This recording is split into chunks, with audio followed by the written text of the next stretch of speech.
makikita natin sa Lahat. website natin. Abay Queen, pasok!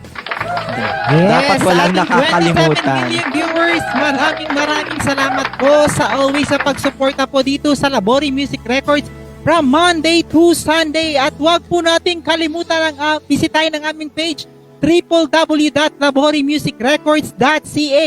Iba't ibang kaganapan inyong masisilayan sa iba't ibang artist ng LMR at makikita nyo din po lahat ng mga profile ng mga artist doon at saka po yung mga happenings, grand launching at saka mga review po ng mga grand launching ng mga artist at most especially ang ating award-winning composer sa Fukuoka, Japan na walang iba si Sir Benz Labore at makikita rin natin ang ating magazine na Volume 1 at Volume 2 at ang ating pangmalakasang studio, Sir Benz. Yes, tama ka dyan, Queen. At syempre, marami din pasasalamatan si Kirk Galindez, lalong-lalo na yung mga nagmamahal sa kanya mula Lunes hanggang Linggo talaga nung inaantabayanan. Oo. Sa ating lahat. Syempre sa ating lahat. Okay. Charot.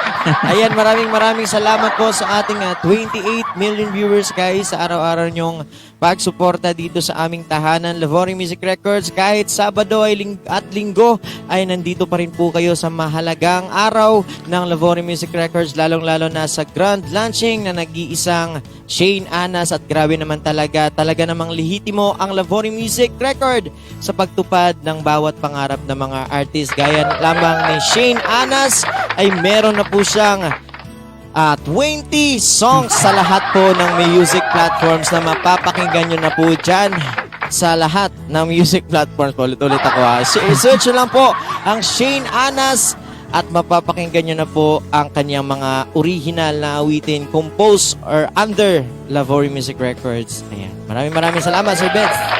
Yes, maraming salamat. Kaya naman, maraming salamat, Sir Liam Pangilinan. Napakaganda ng iyong hosting today. At napakagwapo mo. Of course, Kirk Galindez.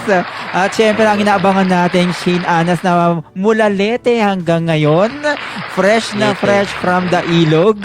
At siya, Queen Rene, kahit puyat yan sa kanyang trabaho, nandito siya. At syempre, ito naman, grabe naman itong si JP. Maraming salamat.